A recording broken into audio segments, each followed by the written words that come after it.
નમસ્કાર, હું છું દિવ્યા. મહત્વની ખબરમાં સ્વાગત છે આપનું. સમાચારની શરૂઆત કરીશું હેડલાઇન્સથી. સી વિજિલ અંતર્ગત કંટ્રોલ રૂમ કાર્યરત. જિલ્લા અને રાજ્ય સ્તરે શરૂ કરાયા કંટ્રોલ રૂમ. સ્ટાર્ટઅપ મહાકુંભમાં પીએમ મોદીનું સંબોધન. ભારત મંડપમમાં યોજાયો કાર્યક્રમ. ઉત્તર પ્રદેશના બદાયુમાં 2 માસૂમોની ક્રૂરતાપૂર્વક હત્યા. પોલીસે મુખ્ય આરોપી સાજિદને એન્કાઉન્ટરમાં કર્યો ઠાર. એલ્વિશ યાદવ કેસમાં પોલીસની કાર્યવાહી. વધુ 2 શખ્સોની પોલીસે કરી ધરપકડ. પ્રથમ તબક્કા માટે જાહેરનામું જારી કરાયું. ઉમેદવારી પત્રો ભરવાની પ્રક્રિયા શરૂ. હવે સમાચાર જોઈશું વિગતવાર. લોકસભા ચૂંટણીની જાહેરાત બાદ ચૂંટણી પંચની પ્રેસ કોન્ફરન્સ કરવામાં આવી હતી. આગામી લોકસભાની સામાન્ય ચૂંટણી 2024 અન્વયે અમદાવાદ ખાતે મુખ્ય નિર્વાચક અધિકારી પી ભારતીની અધ્યક્ષતામાં રાજકીય પક્ષોના પ્રતિનિધિઓ સાથે બેઠક યોજાઈ હતી. આ બેઠક દરમિયાન અધિક મુખ્ય નિર્વાચક અધિકારી ડોક્ટર કુલદીપ આર્યાએ શું માહિતી આપી, જો અમારા ખાસ અહેવાલમાં.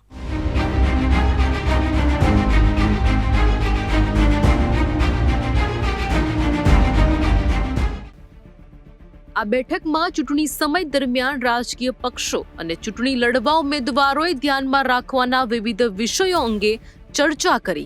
જરૂરી બાબતો અંગે રાજકીય પક્ષોના પ્રતિનિધિઓને અવગત કરવામાં આવ્યા હતા. તે ઉપરાંત ગાંધીનગર સચિવાલયમાં ચૂંટણી સંબંધિત ફરિયાદો માટેનો કંટ્રોલ રૂમ શરૂ કરવામાં આવ્યો છે. આગામી 7મી મેના રોજ લોકસભાની સામાન્ય ચૂંટણી તથા વિધાનસભાની પેટા ચૂંટણીઓ યોજાનાર છે. લોકસભા ચૂંટણીની જાહેરાત બાદ ચૂંટણી પંચની પ્રેસ કોન્ફરન્સ કરવામાં આવી હતી. અધિક મુખ્ય નિર્વાચન અધિકારી ડોક્ટર કુલદીપ આર્યાએ કહ્યું કે જિલ્લા અને રાજ્ય સ્તરે કંટ્રોલ રૂમ શરૂ કરવામાં આવ્યા છે. મતદારો પોતાની રજૂઆત કરી શકે તે માટે નિર્ણય લેવાયો છે, જેનાથી મોડેલ કોડ ઓફ કન્ડક્ટ બાબતે ફરિયાદ થઈ શકશે. તેમણે કહ્યું કે ચૂંટણી કાર્ડ બાબતે ફરિયાદ મળી છે. સીવીજીએલ એપથી 200થી વધુ ફરિયાદ મળી છે, જેની તપાસ ફ્લાઇંગ સ્ક્વોડ કરી રહી છે. 1600 જેટલી ફરિયાદમાંથી નિવારણ થઈ રહ્યું છે. ચૂંટણી પંચની ઇન્સ્ટ્રક્શન્સ મુજબ 24/7 કંટ્રોલ રૂમ જિલ્લા સ્તરે અને રાજ્ય સ્તરે ચાલુ કરવામાં આવ્યા છે. તમામ જો નંબર્સ છે એ અમે મીડિયા મારફત તમામ લોકોને એની જાણ કરી છે. આપે જોયું છે અહીંયા બી કંટ્રોલ રૂમ ચાલુ થઈ ગયો છે. એમાં અત્યારે એક કંટ્રોલ રૂમ છે અને એક જો 24/7 કામ કરે છે. એક હેલ્પલાઇન નંબર બી છે, જો ટોલ ફ્રી નંબર છે. એના સિવાય વોટર્સ જુદા જુદા માધ્યમથી પોતાની રજૂઆત કરી શકશે. એમાં એક નેશનલ ગ્રીવાન્સ સર્વિસ પોર્ટલ છે, NGSP, અને એના સિવાય જો MCC લગત કોઈ ફરિયાદ હોય તો એ સી વિજિલ મારફત ફરિયાદ કરી શકશે. અત્યાર સુધી વાત કરીએ તો જો NGSP છે, જો નેશનલ ગ્રીવાન્સ સર્વિસ પોર્ટલ છે, એમાં 16 તારીખથી અત્યાર સુધી 1350 જેટલી ફરિયાદ મળી છે. એમાં મોટા ભાગની ફરિયાદો અથવા તો રજૂઆતો જો છે એ એપિક કાર્ડ મળવા બાબતની અથવા તો ઇલેક્ટોરલ રોલ સંબંધિત બાબતો છે. સી વિજિલમાં આદર્શ આચાર સંહિતાના ભંગની ફરિયાદો મળી છે, એ લગભગ 205 મળી છે. અને આપ તમામ જાણો છો કે સી વિજિલમાં 100 મિનિટ્સમાં અમારી ફ્લાઇંગ સ્ક્વોડની ટીમ ત્યાં પહોંચીને એ એક્શન લેતી હોય છે. આ 200માંથી તમામ ફરિયાદોનો નિકાલ કરવામાં આવે છે.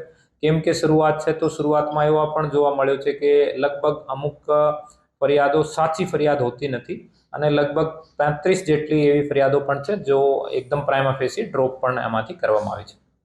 કંટ્રોલ રૂમમાં અમને અત્યારે લગભગ 21 ફરિયાદો મળી છે. એના સિવાય ટપાલ ને ઈમેલ મારફત બી ફરિયાદો આવતી હોય છે, એ લગભગ 50 જેટલી ફરિયાદ છે. કુલ મળી લઈને લગભગ 1600 જેટલી ફરિયાદ 16 તારીખથી અમને મળી છે. આગામી 12મી એપ્રિલ 2024ના રોજ ત્રીજા તબક્કામાં ગુજરાતની લોકસભા બેઠકો માટે તેમજ વિધાનસભાની 5 બેઠકો માટે પેટા ચૂંટણી માટેનું જાહેરનામું પ્રસિદ્ધ કરવામાં આવનાર છે. ત્યારે મુખ્ય નિર્વાચન અધિકારીની કચેરી દ્વારા રાજકીય પક્ષના પ્રતિનિધિઓ સાથે બેઠક યોજવામાં આવી હતી. રાજકીય પક્ષોના પ્રતિનિધિઓ સાથે યોજાયેલી આ બેઠકમાં મુક્ત, ન્યાયી અને પારદર્શી ચૂંટણીઓ યોજવા આવશ્યક બાબતો અંગે દિશા નિર્દેશ કરવામાં આવ્યા હતા.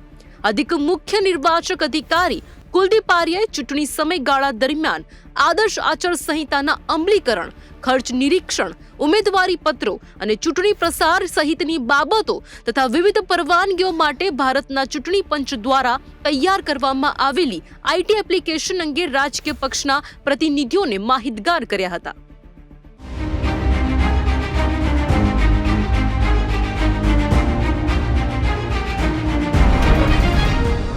ભારત મંડપમથી વડાપ્રધાન મોદીએ સ્ટાર્ટઅપ મહાકુંભને સંબોધન કર્યું હતું. વડાપ્રધાને જણાવ્યું કે દેશના યુવાઓએ રોજગાર માંગવાને બદલે રોજગાર પેદા કરવાનો રસ્તો પસંદ કર્યો છે. દેશમાં 1.25 લાખથી વધુ સ્ટાર્ટઅપ છે. એમાંથી 110 યુનિકોર્ન બની ચૂક્યા છે. મહિલાઓની પાસે 45% સ્ટાર્ટઅપની કમાન છે. આ કાર્યક્રમમાં પીએમ મોદીએ પોતાના સંબોધન મારફતે કોંગ્રેસ નેતા રાહુલ ગાંધી પર પણ આડકતરી રીતે પ્રહાર કર્યા હતા. તેમણે શું કહ્યું, જુઓ અમારા ખાસ અહેવાલમાં.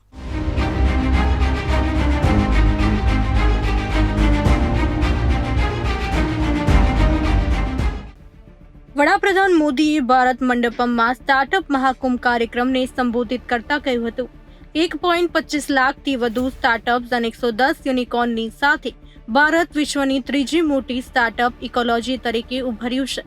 સ્ટાર્ટઅપ મેટ્રો સિટી સુધી સીમિત નથી, એ હવે એક સામાજિક સંસ્કૃતિ બની ચૂકી છે. ભારત ત્રીજા કાર્યકાળમાં વિશ્વનું સૌથી ત્રીજું અર્થતંત્ર બનશે, એમ પીએમ મોદીએ કહ્યું હતું. साथियों, स्टार्टअप्स को देश के डिजिटल इंडिया अभियान से जो मदद मिली है, और मैं मानता हूं कि यूनिवर्सिटीज ने इसे केस स्टडी के रूप में स्टडी करना चाहिए. वो अपने आप में एक बहुत बड़ा इंस्पिरेशन है. हमारे फिनटेक स्टार्टअप्स को यूपीआई से बहुत बड़ी मदद मिली है. भारत में ऐसे इनोवेटिव प्रोडक्ट्स और सर्विसेज तैयार हुई हैं जिससे देश के हर कोने में डिजिटल सुविधाओं का विस्तार हुआ है. और साथियों, आपको अंदाज नहीं है कि हम जहां हैं, हम रोजमर्रा की जिंदगी है तो हमें पता नहीं चलता है, लेकिन मैं G20 समिट के समय देखता था, हमने यहाँ एक बूथ लगाया था जहाँ पर अभी आपके एग्जीबिशन लगाए वहाँ G20 समिट में, और वहाँ यूपीआई कैसे काम करता है, हम 1,000 रुपये देते थे ताकि उनको ट्रायल रन करने के लिए काम आए. हर एक एम्बेसी अपने टॉप मोस्ट लीडर को वहाँ ले जाने का आग्रह रखते हुए जरा वहाँ देखिए एक बार. यानी वहाँ लाइन लगी रही थी बड़े बड़े नेताओं की कि यूपीआई है क्या, काम कैसे करता है, और उनके लिए बड़ा अजूबा था. हमारे यहाँ गांव में सब्जी वाला भी बड़े आराम से कर लेता है.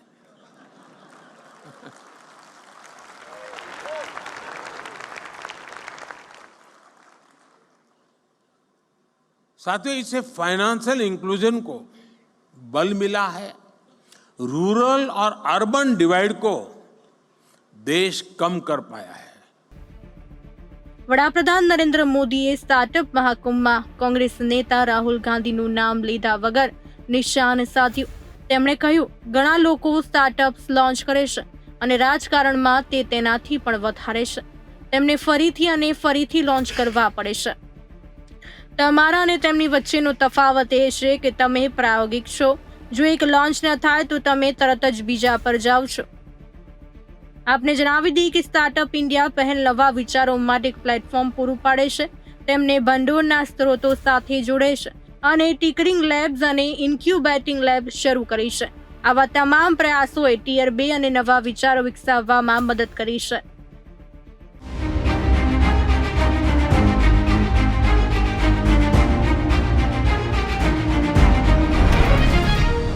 ઉત્તર પ્રદેશના બદાયુમાં સ્થાનિક સિવિલ લાયસન્સ વિસ્તારના મંડી સમિતિ ચોકી વિસ્તારમાં મંગળવારે પાડોશીએ 3 બાળકો પર જીવલેણ હુમલો કરી દીધો હતો, જેમાં 2 બાળકોની ક્રૂરતાપૂર્વક હત્યા કરી દીધી હતી, જ્યારે અન્ય એક બાળક ઘાયલ થયો હતો. 2 બાળકોની હત્યાના પગલે સમગ્ર પંથકમાં અરેરાટી ફેલાઈ ગઈ હતી. સાંપ્રદાયિકતા તણાવ ફેલાઈ ગયો હતો, જેના પગલે પોલીસ કાફલો ઘટના સ્થળે દોડી આવ્યો હતો. હત્યાને કેવી રીતે અંજામ અપાયો અને ત્યારબાદ પોલીસે શું એક્શન લીધું તેનો સમગ્ર ઘટનાક્રમ જુઓ અમારા ખાસ અહેવાલમાં.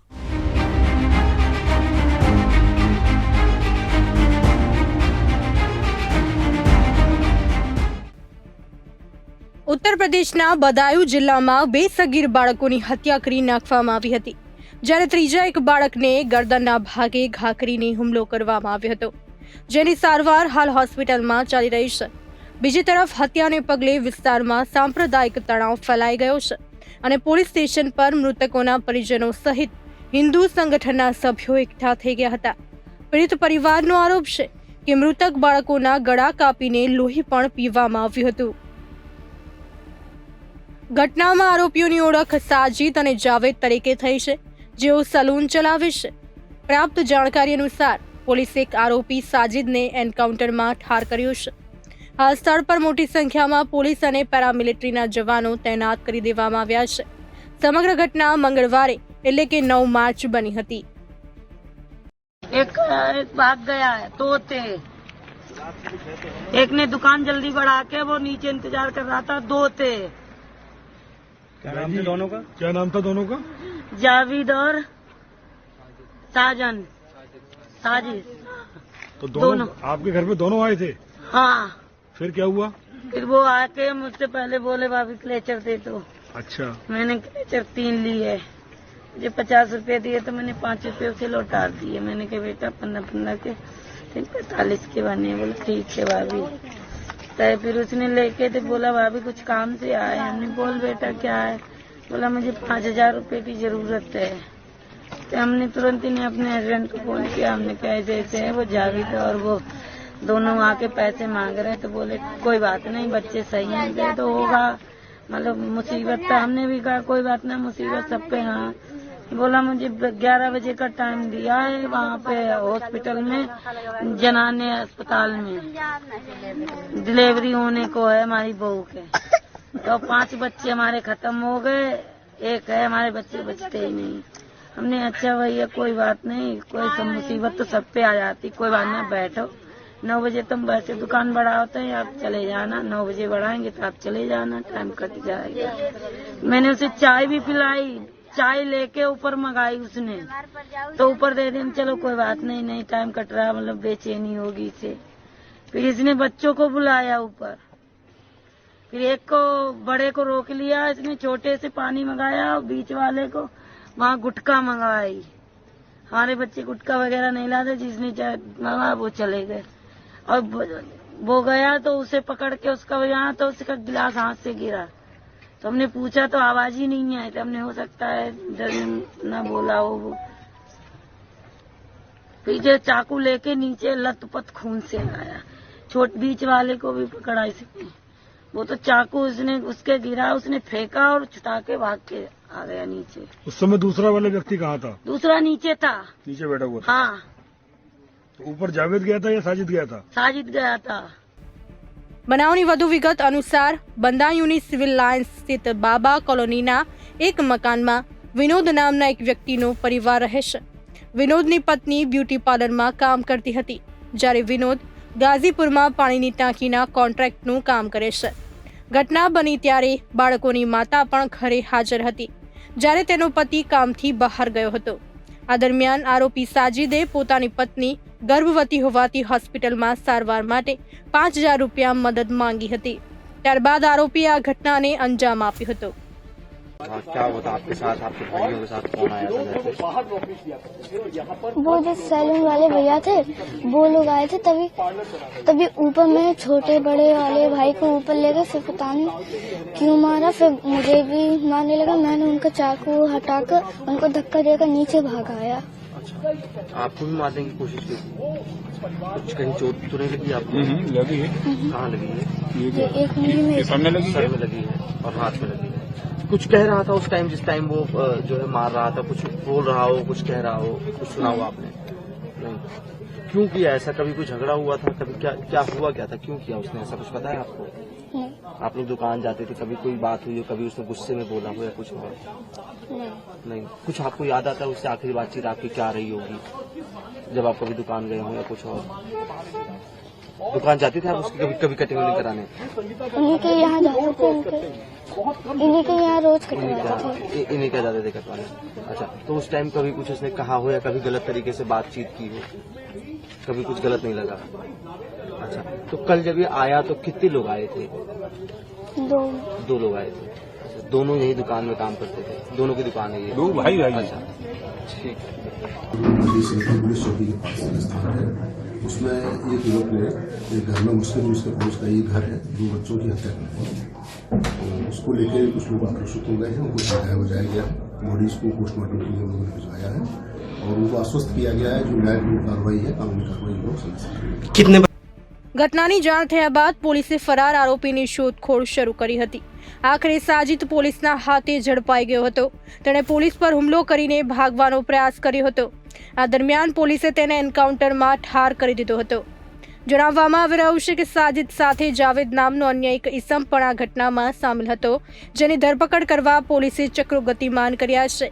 બીજી તરફ ઘટનાથી નારાજ લોકોએ એક સલૂનમાં તોડફોડ પણ કરી હતી, જે સાજિદનું જ હોવાનું જણાવવામાં આવી રહ્યું છે। પરિસ્થિતિ પર કાબૂ મેળવવા માટે પેરામિલિટરી ફોર્સ તૈનાત કરી દેવામાં આવી છે।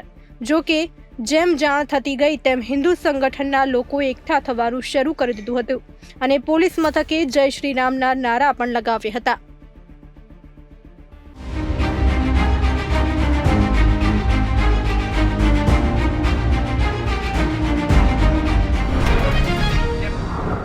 નોઈડામાં સાપ અને તેના ઝેરની તસ્કરી મામલે ફેમસ યુટ્યુબર એલ્વિશ યાદવની ધરપકડ બાદ પોલીસે વધુ 2 શખ્સોની ધરપકડ કરી છે। નોઈડા પોલીસે ઈશ્વર અને વિનય નામના 2 આરોપીઓની ધરપકડ કરી વધુ તપાસને હાથ ધરી છે। ત્યારે શું છે સમગ્ર મામલો, જુઓ અમારા ખાસ અહેવાલમાં।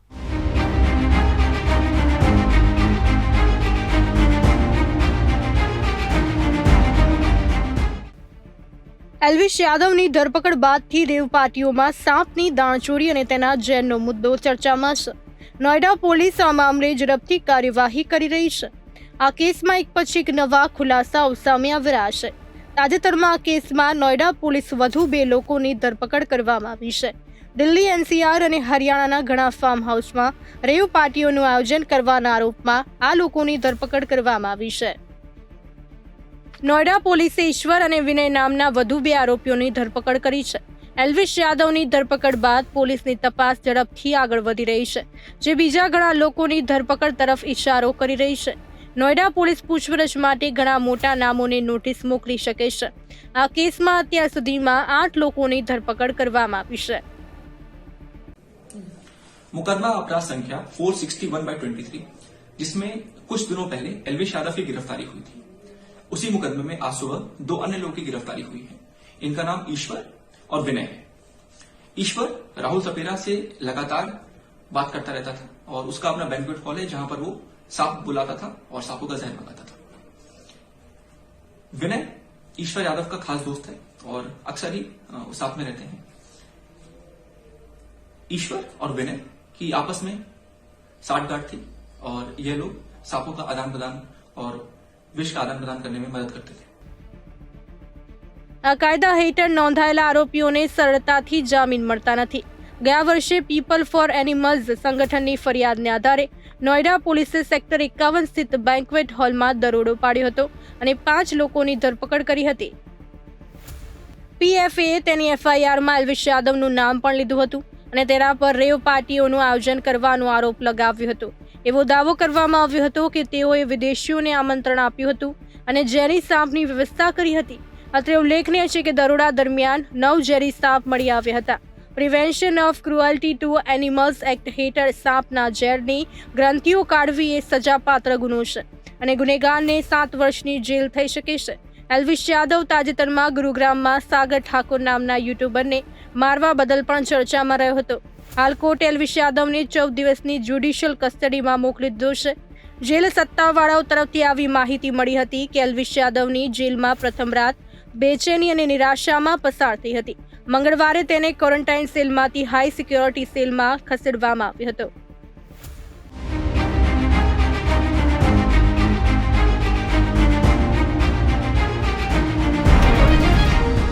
લોકસભાની ચૂંટણી માટેની પ્રક્રિયા બુધવારના દિવસે વિધિગત રીતે શરૂ થઈ ગઈ છે। આની સાથે જ ચૂંટણીને લઈને ધમધમાટની શરૂઆત થઈ ગઈ છે। ઉમેદવારો ઉત્સુક બનેલા છે। હવે આક્રમક ચૂંટણી પ્રચારની શરૂઆત થઈ રહી છે। ઉમેદવારોની સાથે સાથે મતદારો પણ હવે ખુશ ઉત્સાહિત દેખાઈ રહ્યા છે। પ્રથમ તબક્કાની ચૂંટણી માટે ઉમેદવારી પત્ર ભરવાની પ્રક્રિયા શરૂ કરી દેવામાં આવી છે। જાણીએ ખાસ અહેવાલમાં।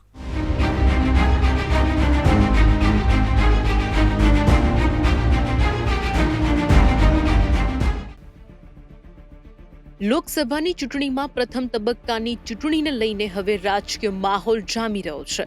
પ્રથમ તબક્કામાં 19મી એપ્રિલના દિવસે 102 સીટો પર મતદાન થશે. બિહારમાં હોળીના કારણે ઉમેદવારી પત્ર 28મી માર્ચ સુધી દાખલ કરી શકાશે. પ્રથમ તબક્કામાં સૌથી વધુ તમિલનાડુની 39 સીટો પર મતદાન થશે. પ્રથમ તબક્કાની ચૂંટણી માટે તેની ઉત્સુકતાપૂર્વક રાહ જોવામાં આવી રહી હતી. તે જાહેરનામું જારી કરવામાં આવ્યું હતું. આ તબક્કામાં 21 રાજ્યોની 102 સીટો પર 19મી એપ્રિલના દિવસે મતદાન થશે.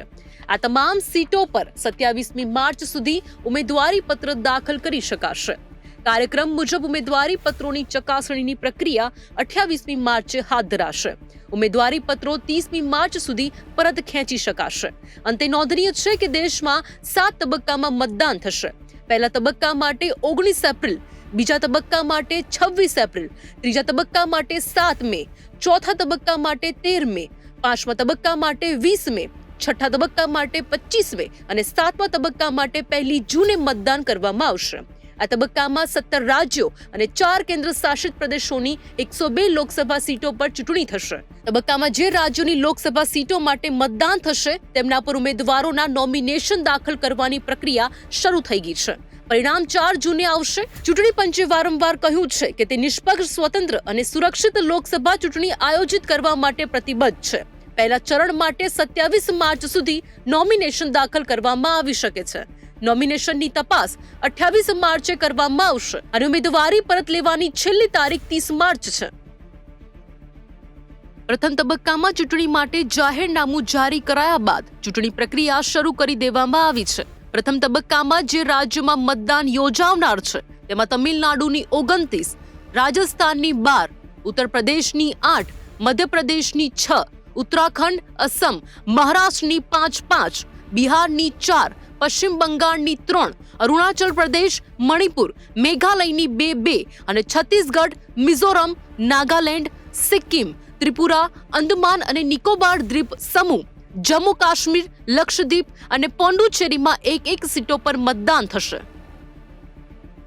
2024ની લોકસભા ચૂંટણીમાં મુખ્ય મુકાબલો ભાજપના નેતૃત્વ હેઠળના એનડીએ અને વિપક્ષી દળોના ગઠબંધન ઇન્ડિયા વચ્ચે છે. એનડીએમાં જનતા દળ, લોક જનશક્તિ પાર્ટી, અપના દળ, તેલુગુ દેશમ પાર્ટી, રાષ્ટ્રીય લોકદળ, શિવસેના જેવા પક્ષો સામેલ છે. જ્યારે ઇન્ડિયા ગઠબંધનમાં કોંગ્રેસ, આમ આદમી પાર્ટી, રાષ્ટ્રીય જનતા દળ, સમાજવાદી પાર્ટી, ડીએમકે, શિવસેના, એનસીપી, ડાબેરી પક્ષો, ઝારખંડ મુક્તિ મોરચા જેવા પક્ષો સામેલ છે. નરેન્દ્ર મોદી અને ભાજપના નેતૃત્વવાળું એનડીએ ગઠબંધન રામ મંદિરની પ્રાણ પ્રતિષ્ઠા, જમ્મુ કાશ્મીરની કલમ 370 હટાવવી જેવા મુદ્દાઓને આગળ કરી રહ્યું છે. વડાપ્રધાન મોદી અને ભાજપ અબકી બાર 400 પારનો નારો આપી રહ્યું છે અને આ વખતે એનડીએ ગઠબંધન 400થી વધુ બેઠકો જીતીને આવશે એવો દાવો કરી રહ્યા છે. બીજી તરફ ઇન્ડિયા ગઠબંધન બેરોજગારી, મોંઘવારી, બંધારણીય સંસ્થાઓ નબળી પડવી, જાતિગત જનગણના જેવા મુદ્દાઓ ઉઠાવી રહ્યું છે.